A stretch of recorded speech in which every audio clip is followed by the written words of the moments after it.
Welcome to another instalment of Grimm Tales with Cornerstone. My name is Jessie and this is the story of the Elves and the Shoemaker. The poor shoemaker gave a deep sigh.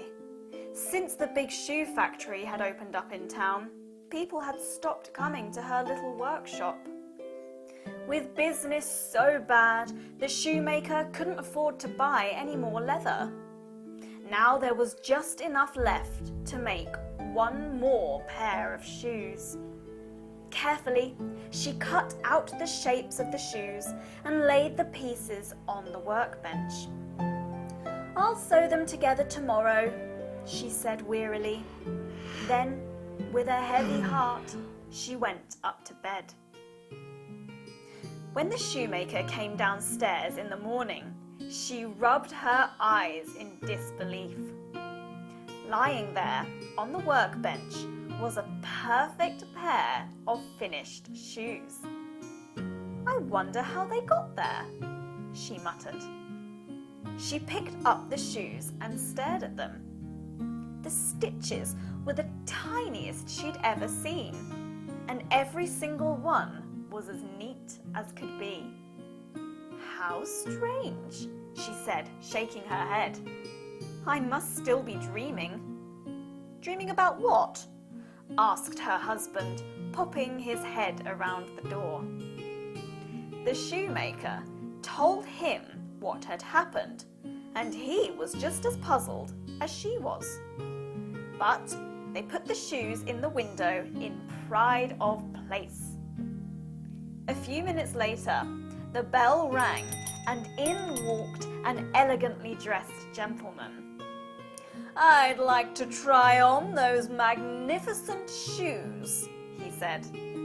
"Certainly, sir," said the shoemaker. She and her husband bustled around. It was their first customer in a very long time, and they were eager to please him.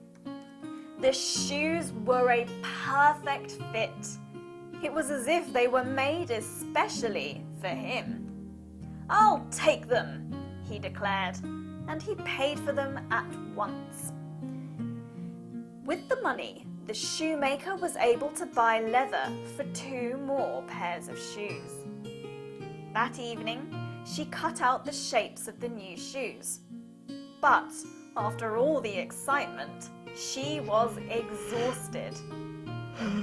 "Why don't you finish them off in the morning?" suggested her husband. "Good idea," said the shoemaker, and she and her husband went happily to bed. The next morning, the shoemaker found 2 pairs of newly made shoes waiting for her. They had crisscross ribbons and were decorated with sparkly sequins. "Goodness me," she exclaimed. "They're even better than the first pair." No sooner had she put them in the window than they caught the attention of 2 sisters who were passing by. Now, these sisters adored shoes. They had 100 pairs already, each, but none were as beautiful as these. In any case, they firmly believed that you could never have too many shoes. They stood for a moment, drooling over them. "We have to have them," gushed the first sister. "They're simply divine." "No doubt about it," agreed the second. "We can't live without them." Without further delay, they marched inside. "We'd like to try on those shoes in the window," they announced. "Certainly, ladies," said the shoemaker. "Just give me a moment." By the time she turned around with the shoes, the 2 sisters were already waiting in their stockinged feet, wiggling their toes in anticipation. They slipped the shoes on and shrieked with excitement. Then they sprang to their feet and teetered around the workshop, giggling and doing little twirls. The money the sisters paid was enough for the shoemaker to buy leather for 4 more pairs of shoes.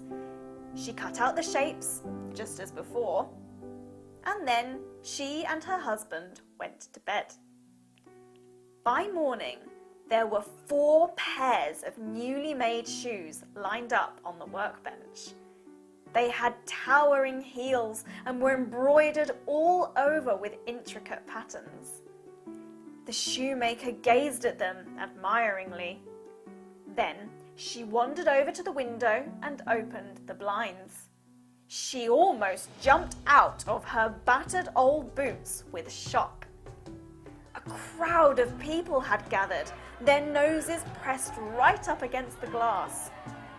As soon as she opened the door, they barged past, bashing with their handbags, poking with their umbrellas, and elbowing with their elbows. 4 lucky customers snatched up the shoes. We want shoes! We want shoes! Chanted the others impatiently. Hold on! Cried the shoemakers. There'll be more shoes tomorrow. The next day, customers were lined up all the way around the corner. And so it went on. Every night the shoemaker cut out the leather, and every morning the new shoes were waiting. There were shoes with buckles and shoes with bows, knee-high boots with pointy toes, clippity clogs and dainty slippers, dancing pumps and winkle pickers. For a long time, the shoemaker and her husband didn't dare to speak about what had happened in case their good fortune ran out. Then, one evening, as they were closing up the workshop, the shoemaker's husband asked, "Who do you think is helping us?" "I've been wondering the same thing," said the shoemaker. "Let's stay up tonight and see." So that night, instead of climbing the stairs to bed, they hid themselves in the next room and waited to see what would happen. Just as the clock struck midnight, the door swung open and 2 little people, no higher than the shoemaker's knee, ran in. They were dressed in raggedy clothes and their feet were bare. "Of course, elves!" whispered the shoemaker excitedly. "I should have guessed from those tiny stitches." The elves climbed onto the workbench and set to work at once. The shoemaker and her husband watched in amazement as their needles flew in and out, flashing like little lightning bolts. In no time at all, the 2 elves had made a beautiful pair of shoes. They hammered on the soles with a rat-a-tat-tat and polished the shoes until they shone. They quickly moved on to the next pair, and the next, and the next. The busy little elves didn't stop until they had used up every single piece of leather. Only then did they stand back to admire their work. "You know, I think these are even better than Cinderella's shoes," said one. "I quite agree," replied the other. "Glass slippers are very pretty and all that, but these are much more comfortable." Looking rather pleased with themselves, the elves jumped down from the workbench and slipped out through the open door. "Poor little things," said the shoemaker's husband when they'd gone. "Did you see their tattered clothes? We should make them some new ones to say thank you." "What a splendid idea," said his wife. "I can't wait to see their faces." Early the next morning, the 2 of them set to work.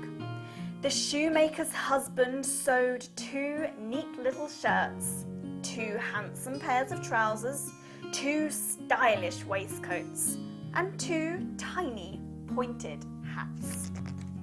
Meanwhile, the shoemaker cut out the pieces for 2 pairs of elfin boots and began to stitch them together. It was fiddly work, but she put her heart and soul into it. The boots were made out of shiny red leather, with turned-up toes and dainty golden bells all around the top. By the time the shoemaker had finished, her eyes ached and her fingers bled. "I do hope they like them," she said anxiously. That night, the shoemaker and her husband laid the clothes and boots out on the workbench. Then they hid in the corner of the workshop to wait for the elves.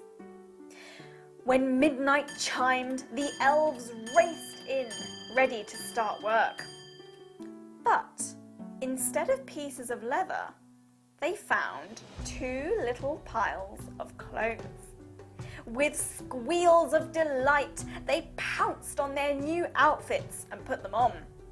"Look at that handsome young fellow!" exclaimed one of the elves, admiring himself in the mirror. The other elf chuckled. "We're much too elegant to work now," he said. "I think our cobbling days are over."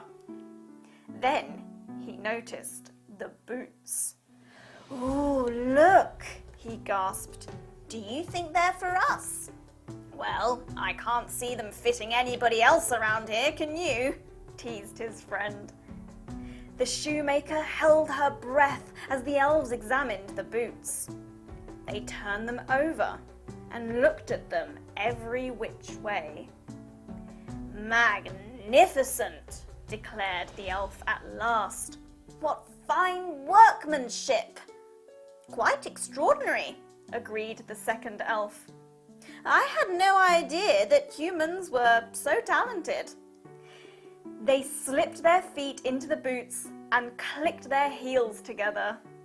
Then they started to dance. They did a little jig along the workbench, turned cartwheels across the floor, and skipped right out of the workshop door, with their golden bells jingling merrily. The shoemaker looked at her husband and smiled. "I think they're happy customers," she said. And that was the last they ever saw of their little helpers. But it wasn't the end of the fairy tale. The shoemaker continued making beautiful shoes, and she always had plenty of customers. She and her husband were never poor again. And that was the story of the elves and the shoemaker. Thank you so much for joining me. I hope you enjoyed that. Do join us again very soon for another instalment of Grimm Tales with Cornerstone.